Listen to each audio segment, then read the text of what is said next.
Stuff like that kills me. If they don't have any respect for the people or culture, they're just trying to build a name. Like, they think, oh yeah, I can be big in Asia, big in Japan, but just now, especially now, just because you're foreign doesn't make you anything, right?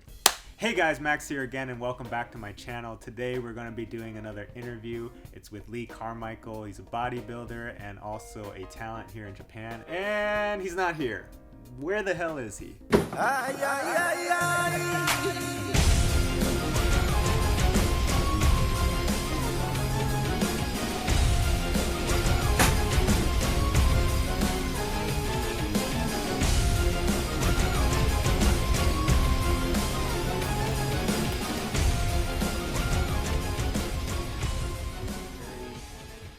Stylish entrance.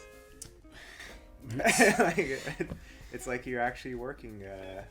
You're working right down the street. Yeah, gotta make a living, you know. All right. Well, we got Leigh Carmichael back. The last video we did together was pretty popular in terms of view count. You watched the video too. Yeah.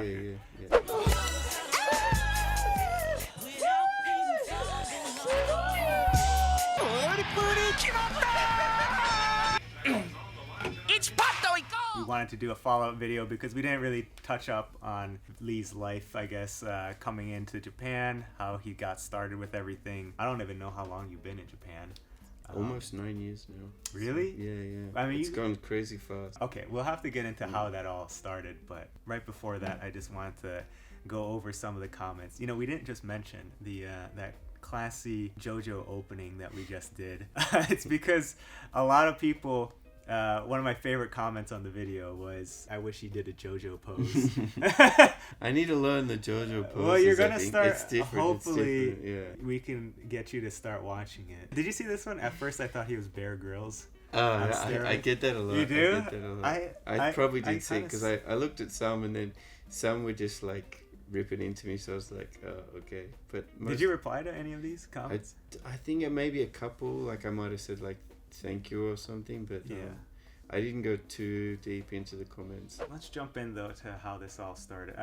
We do want to get into another topic today about you doing motion capture and body capture, because he also recently, the most noticeable one that you've been in is the Resident Evil 2 remake, as a face model for one of the cops that gets brutally murdered by zombies. Yeah. Who's there? Huh? I'll get you out. I'll get you. I'm gonna get you out. Please. Give me your hand. Help me. Give me your other hand. Ah! Whoa! So we want to get into that. Yeah. When did you do that, by the way? Well, actually, the data that they used for my face, that was from, it must have been at least 4 or 5 years ago. But no way, that's that long so ago? what happened? Yeah, like they work on these games forever. Yeah, so they have all my data there from all the scans and all like the photos and everything, and then as they get down the track, when they're going to develop characters, they probably look for, okay, we need like a Western male and these kind of features, and then I guess then they just used essentially all my data. Idea. So I didn't know until somebody sent me the link and said, what the hell are you doing? And I said, I don't know what I'm doing, but looks like I'm dying, right? So, wait, does that mean that you were actually like making the dying face, like, you know? I made so many different faces, yeah, and they would be like, I don't know how far you want to go into it now, but we can do it like literally. It's like so technical, but basically I would sit in a chair and they would tell me the expression to do, and then they would scan my entire face just to get every little like detail, and then they would just tell me to do the slightest adjustment to like maybe put like a little something here, so then they can match it, and with all the CG they can make it a flowing face type thing. So crazy process, but after they've got all my data there, then they can just essentially make whatever they want with it, because with that job I basically signed over and said, okay, you can use it. There's different jobs where they can only specific things, but for that particular one they hadn't chosen the character. They just said that this is the type of people they wanted to use as the base, and on that same job they did my whole body and everything, but They only just used my face that time. Yeah, so, because actually, the character wasn't really that. Yeah, he's just a regular he's just dude. pretty small yeah, guy. yeah. So they can pick and choose, and sometimes I know with the characters that they might choose like my nose and a different guy's ears and eyes, and they can match it all together. But it just so happened with that one they used everything of me, so I don't see a problem with it, so long as she's with you. She's a crack shot, damn fine scout. I always find it amazing, or not amazing, but interesting. Like after playing games for however so many years, they always did have like Western faces in Japanese games, and I guess you were part of the pool of people now that you know all these. Are you allowed to say which game companies you work with? Yeah, so the main ones, well, most recently Capcom, and then Psy Games as well. I don't know. Psy Games, CY Games. I don't know what they go into, but the company that does all the scanning and the photos and all that is called Psy Games. But I don't know what they branch into or who they supply the data to. But real quick, I'm just kind of curious about that, the Resident Evil one. Are you allowed to say how much you made from that face model? Yeah, well, actually, just for that job, just because it was just a one-off and just keep the data, it was 50,000. I'm pretty sure. So that's pretty good. It's good in the sense like it was like a one-day type job.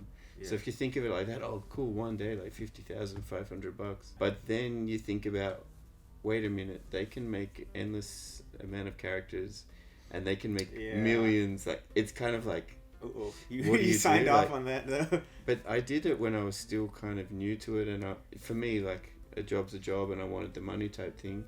But if I was really trying to protect my image, and I know some guys do this, they won't sign it like to open usage. They'll sign to maybe you can use it for like a certain period of time or just for one character. Yeah, but that's usually. How picky are you gonna be? If you want to make a living, you have to work, right? So for that one, I'm pretty sure it was 50,000, which at that time, like for me, that I'm sure it helped me a lot. So it's like half my rent for the month. But right? now so you're getting jobs all the time with. It seems like you're always doing something. Yeah.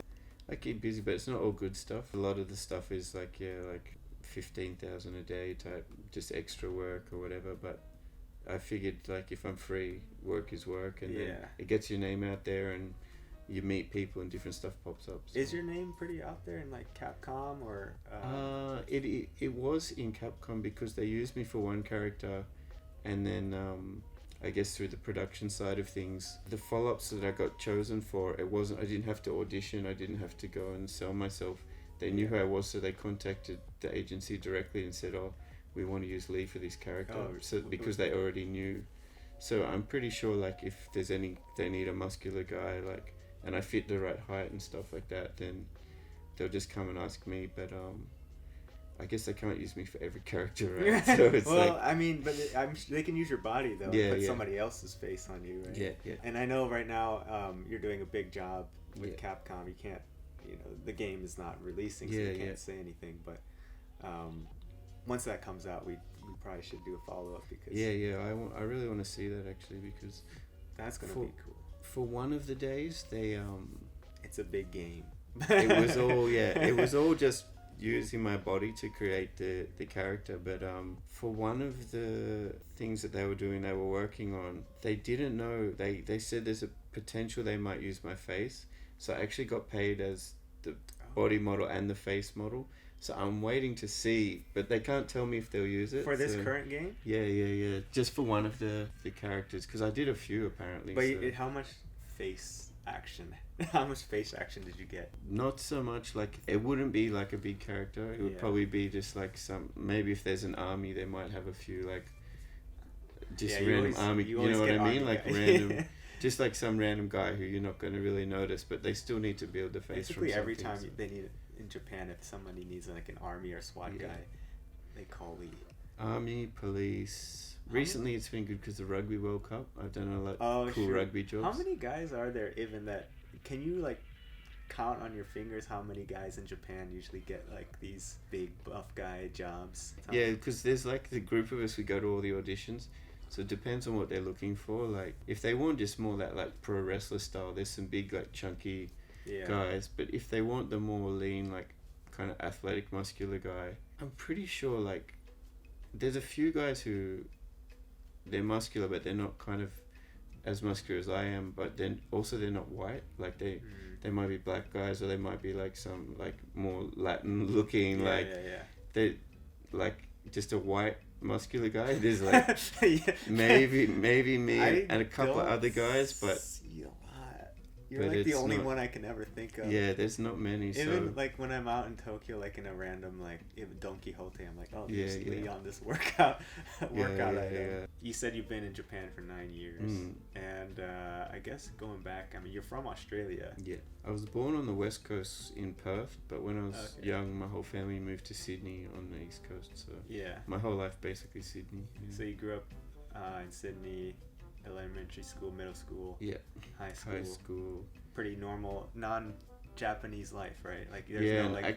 Actually, where I was living, like there's a center of Sydney, and then we're a little bit down south, so it's still Sydney, but it's not like the city area, and it's kind of like it's Australia. Like in Australia, there's like now it's very multicultural, but there's like Australia where they're just like they're really just not so open. So like going through school and stuff, anybody who was different, like Asian or anything like that, they would usually have like not the easiest time, if you know what I mean. Like it wasn't like bad, like it wasn't like super like no racism and stuff like that, but it's not like in the city now. Like if you go to the center of Sydney, you're gonna think you're in Asia or something. Like it's lots of like Koreans, Chinese, Japanese is there too, but Vietnamese and stuff like. But you're 30. How old are you? 37. 37. So we're talking about 20 years ago. Yeah. So. Did you have any Japanese friends growing up? No, I didn't. No, honestly, like I was super naive.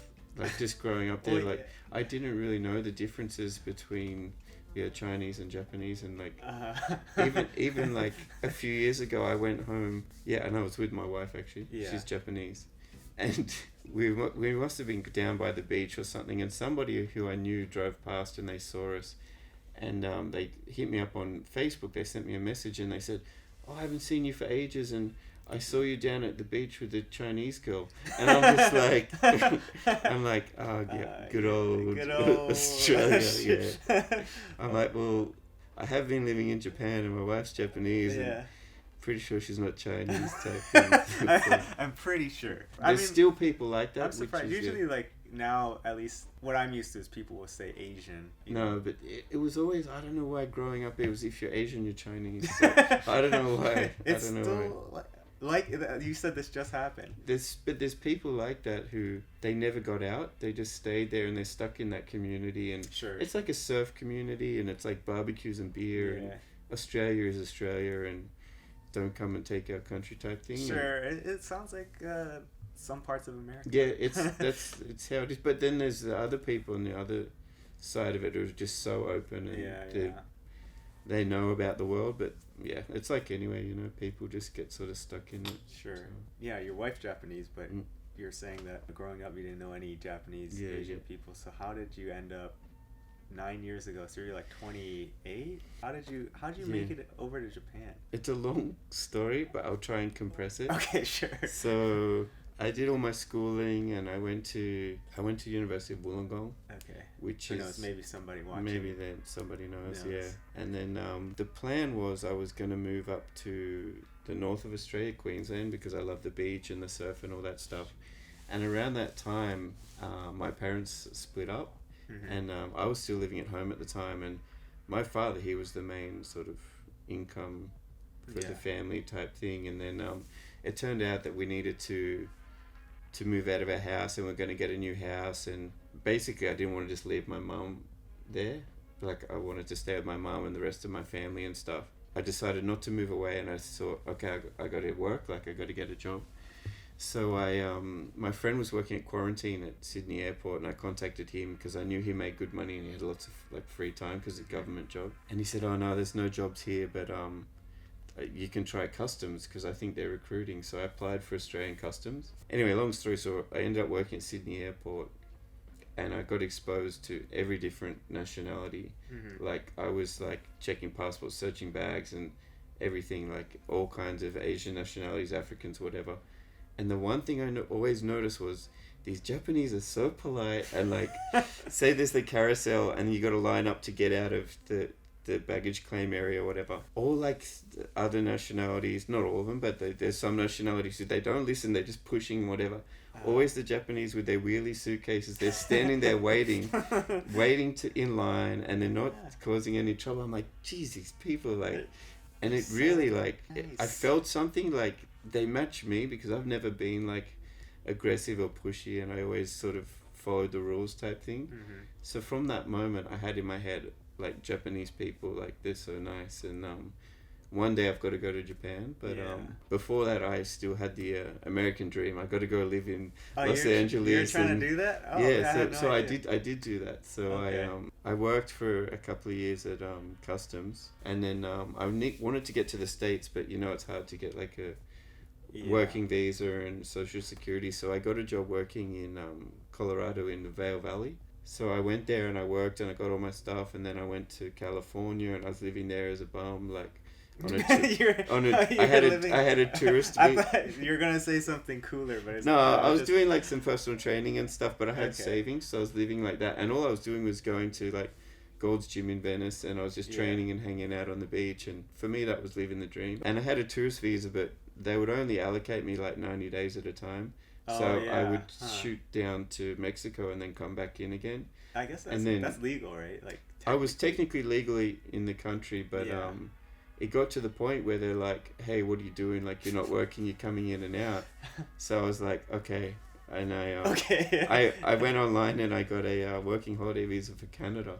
Oh yeah. So I drove up to Canada and I lived in like Toronto and Montreal, and then how old were you around this time? 27 maybe. I was still like fairly young, I guess, but my whole time between US and Canada ended up being about like 2.5 years or so. Yeah, then after Canada I'm like, I might go try London, so I went and did working holiday in London. You actually got it? yeah and then then when I was in London I was working in the Hilton Hotel in the gym there, and the girl who I was working with who worked reception, she was Japanese. All she would talk about is Japan all the time, every day, so I was just exposed to her talking about Japan every day. She's receptionist at Hilton. Yeah. She just got it in my head, like she would talk about this and that, and I'm like, okay, before I turn 30, I need to come to Japan because working holiday visa, you can only get it till you're 30.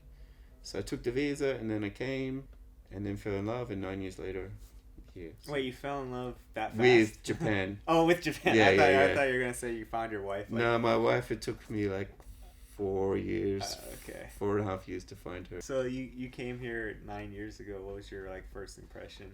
My first impression was maybe I should have learned some Japanese before I got here. You didn't? Because I was like, I should be alright. Like I tried to learn a little bit, and I had like a few words, just like greeting words and stuff like that. But I soon realized that like if I want to live and actually get by, it's much more advantageous to speak Japanese. So.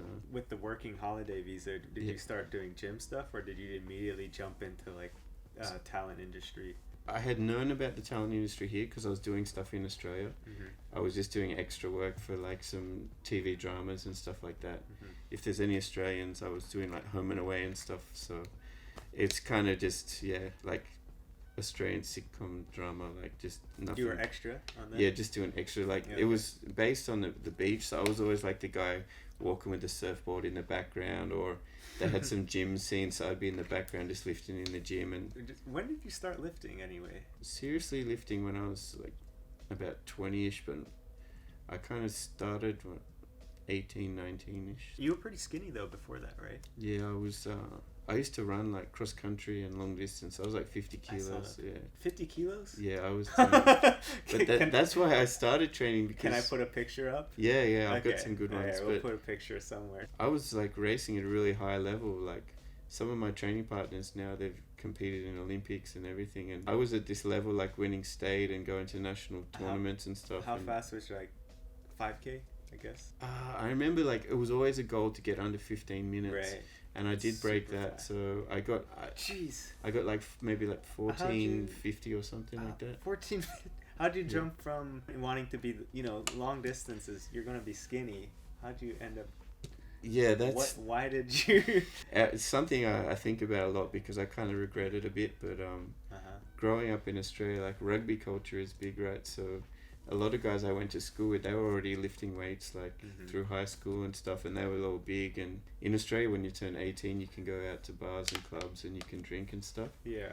And I just remember going out and being with my friends, and I just had no confidence. I was so small, like I was really, really tiny, at the same height I am now, but I just couldn't like talk to girls. And I remember like we'd go to like pool parties and I would go in the pool with my clothes on because I didn't want anyone to see my body. Like somewhere along the line I went from just having the passion for running, and I didn't care what I looked like because that's what I needed to do to run. Then something clicked and I became very conscious of like what people would think of me and stuff like that. And I went to a few doctors, and I was just like, what do I do? Like I was really not doing so well, and they kind of just said, well, have you thought of like lifting some weights? Really? That was their advice. I remember I went to the gym and just the regular barbell 20 kilos, I could hardly even just like lift that, like press it. With the running, I was training like twice a day, and basically overnight I just flicked in my head, and it's like I went from one extreme with the running to one extreme with the weights, and I was just in the gym like twice a day. I had no idea about diet, so I wasn't eating enough, but I was just training, and as soon as I saw some results, then I just trained some more and more, and it's like I got obsessed with it. In a good way, or I think it's actually quite unhealthy. Even now, it's unhealthy. Like, well, yeah, it's arguably sometimes bodybuilding competitions. You do a lot of competitions. That's the problem. The competing is the problem. If it was just eating a healthy diet and keeping in shape, it's fine. But like doing extreme diets and all stuff leading up to comps, that's it's not so healthy. But I can't complain because it's helped me get to where I am with this kind of work and stuff. So, it's just a matter of just taking that first step and just get that ball rolling. Really, it's like sometimes it's as simple as move your left leg. Yeah, just get it, just right. get it going. Somehow. You know, like, and even for me, like when I first started the gym, I was embarrassed to train around regular people. So I found this gym that nobody used. I would only train by myself. If someone else came in the gym, I was like even embarrassed for them to see like how weak I was and stuff. Like it was crazy, but somehow I don't know how like I went from that extreme to the other extreme. So I'm with you though. I kind of remember like when you first started, you're like you don't even want to be looked at because you're like I don't feel like I belong here. Yeah. And then someone will say, "Oh, Leigh goes to the gym," and the people look at you like, "What?" Like shit. Like bullshit. Yeah. You know, you did say like you have to get the ball rolling. Yeah. And somehow you got the ball rolling with this modeling acting thing. I was doing this kind of stuff, just extra work or whatever, and like doing promotion events and stuff. So you had in Australia. I thought you were talking about Japan, but you know, you had the working holiday visa. Yeah. In Japan, which allowed you to do the acting thing. Yeah, at the time they weren't really like so strict on it. Like as long as you had the working holiday visa, you could work. But now I think they've cracked down a bit, and you have to get like a special permission to do entertainment work. Because halfway through like my time here, the agencies said, if you don't have that permission, we can't put you through to certain jobs. But I know some people now that with working holiday visas, but I'm not sure if they've got that permission or whatever. I have the spouse visa now, so I can do whatever I want. But I think working holiday is still pretty good with most stuff. But if it's a big budget commercial or something like that, the production likes to cover themselves and make sure you have the permission to do the job. So. Oh, okay. I didn't know it was that hard. I mean, it's a special like application, and you have to actually be sponsored by an agency. They have to like support you and say that they're going to put you forward to do the kind of work and stuff. Oh, you have to talk to and negotiate with the agency. Yeah, like I was lucky because I was working, so they wanted to keep me working. Yeah. But if you're not really getting jobs, you're like, hey, can I get like a visa thing? And they're going to be like, no. I think a lot of people get kind of too excited. Like they think that there's hey, I'm foreign. Yeah. And you're like, but you don't do anything. Yeah. What can you offer? Like, if you can offer them something, of course it's in their interest. But if you're not going to do anything, it's. I remember I met a guy. He was making like a YouTube series of like. He gave himself 1 year to become famous in Japan, but he just did stupid stuff, and he was like. To me, actually, he was. What do you do? Like he would go to like a kaiten sushi. Kaiten sushi, yeah. Yeah. He would just like put stuff on the thing, or he would like take all the sushi, and he would just do like, and then he would laugh and like, oh, I'm so funny, and I'm like, dude, you're just like being a jackass, and he was killing me. This guy, like because he wanted to just stand out, so he would do anything and try to get these videos that people find are funny, but if he actually respected the culture, he wouldn't. Oh, it do hurts. It right. I hope he went back. Yeah, he only lasted like his 1 year, and I remember he just didn't amount to anything. So you do meet some people like that in Japan who think that, like, I don't know what it is. I think maybe seeing like crazy Japanese commercials, they're like, I can be crazier than that. Stuff like that kills me. If they don't have any respect for the people or culture, they're just trying to build a name. Like they think, oh yeah, I can be big in Asia, big in Japan, but just now, especially now, just because you're foreign doesn't make you anything, right? Like, yeah, maybe, I don't know, like 30 years or 40 years ago, maybe being a foreign here was like a big deal. Like, I know, like my boss actually, he's been here a long time, and my old boss, and he was getting big money for commercial work and stuff because he was just a foreign guy, and there wasn't that many people doing it. But these days, it's very different. Yeah. Was it pretty quick for you to start getting jobs because of your aesthetic look? Yeah, so I'd done it in Australia, and in that time I met a girl who she'd done it in Japan. Yeah. And she said to me, oh, if you go to Japan, like you'll get work. And in Australia there's tons of guys who look like me. Like anybody can be like the extra at the beach or whatever. Like there's lots of like white muscular guys, and at that time I was like tan and surfy looking and all that stuff, so I really didn't get that much work. And then when I came here, I was here for a couple of months, and then the earthquake happened, the big. Oh, that's when you first came? Yeah, I came end of 2010, and okay. then 2011 in March was the earthquake, and lots of foreigners left, and that was only a couple of months after I just joined the agencies. And in that time, there was still movies and stuff going on where they needed extras, and they're still doing commercials and whatever. But the competition just dropped like a lot because people left. But I stayed, and in that time, that's when I kind of got my foot in the door. So. Oh, no way. So that was like 2011. I didn't know that you had just came. I came in like 2010, so I was actually here before you. Yeah, I came for school. October 2010, so I kind of just made it like a goal. Like this. At that time, there was kind of like two options. I could go be an English teacher, and that would be full-time, and I would only have very limited time to do the acting and modeling stuff. Or I could just try my hardest and get into the acting and modeling and maybe sacrifice a bit, but just take small jobs or whatever. And I think, I wouldn't call it luck, but I was lucky in the fact that there was no other muscular guys, and my schedule was open, and I was willing to do random extra jobs and cheap jobs too. So in the agency's eyes, I was like a hard worker, but I wasn't like how do I say, egotistical and only take like the big jobs, or I don't want it unless it's like a few $1,000s. I don't do these like $100 jobs, whatever. I was like the do anything type guy. Yeah. And that helped me build some good relationships. And then just since then, I being with a lot of agencies, I just hustle my schedule, and I managed to book a fair bit. So. I was gonna say, like, it probably in the end, like, if doing all the small jobs still got you to, people can kind of realize, hey, Leigh's a pretty cool guy. Yeah, so we like working with him. And I don't know about the cool guy part. he's a guy. Big he's guy. I'm a quiet guy, and I don't cause trouble. I just do the job. Yeah. But there's some people, like you were saying, they think, oh, I'm so big, like they want all special treatment, and they want to be like the center of attention. But I just sit there and just, when they need me to do something, I do it, and when they want me to be quiet, I just be quiet. So.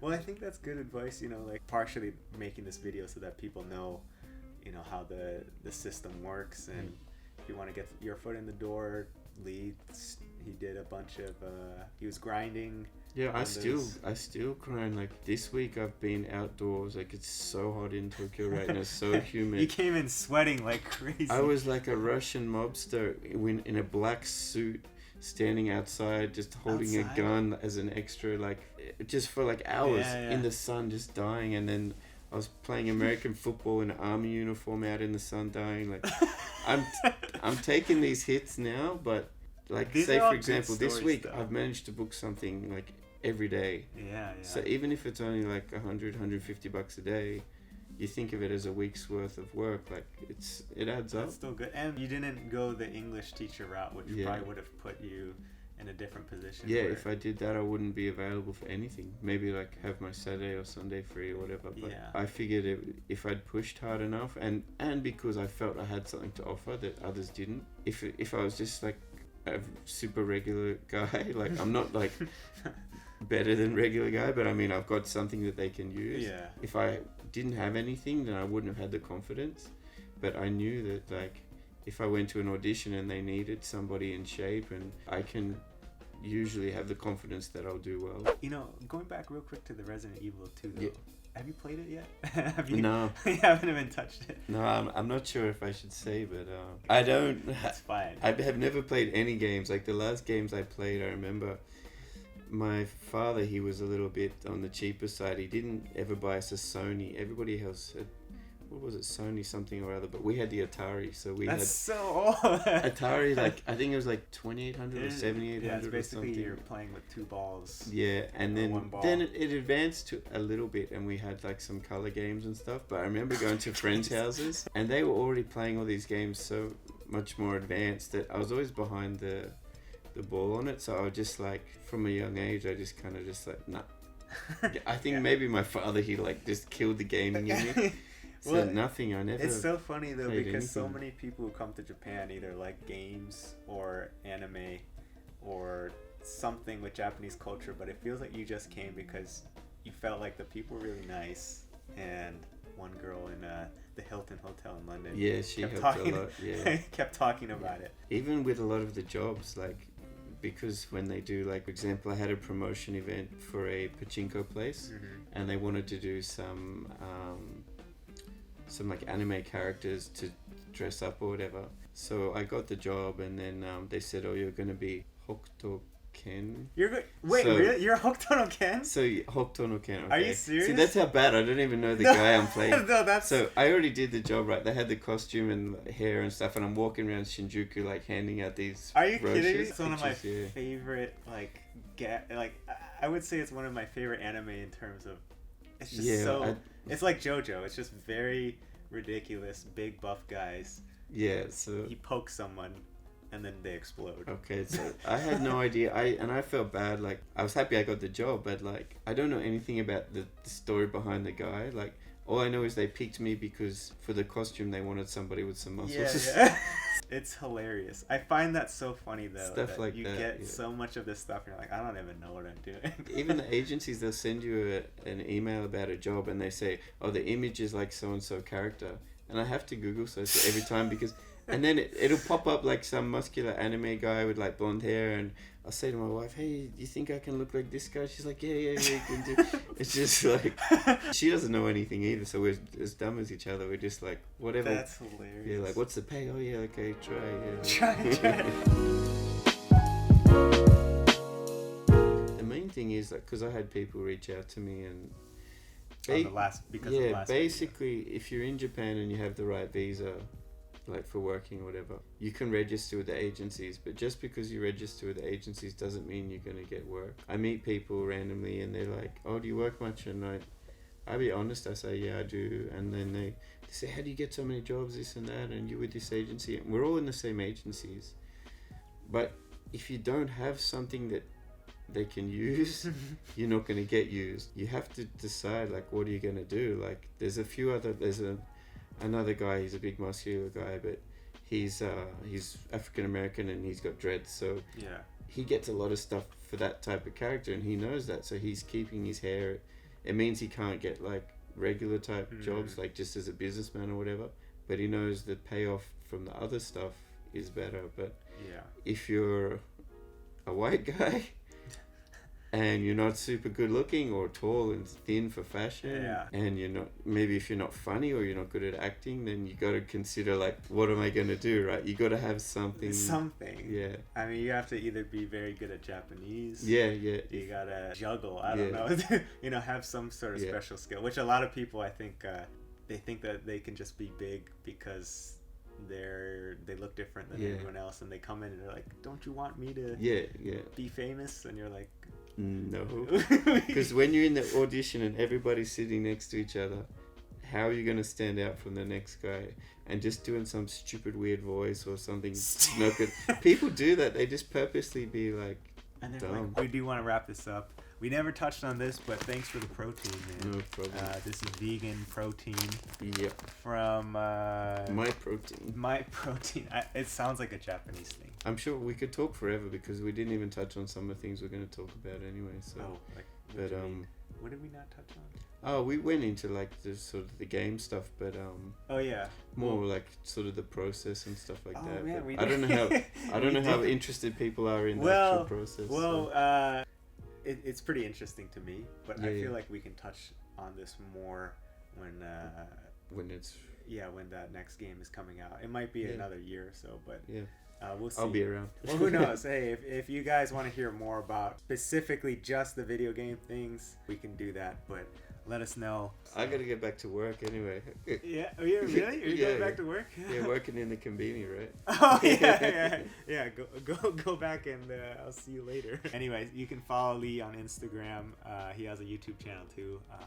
There's nothing on there. Actually, honestly though, there's some of my weird commercials and stuff I've done on there, so if you're interested in that stuff, yeah, check it out. All right, guys, thanks for watching, and we'll see you next time. Bye-bye.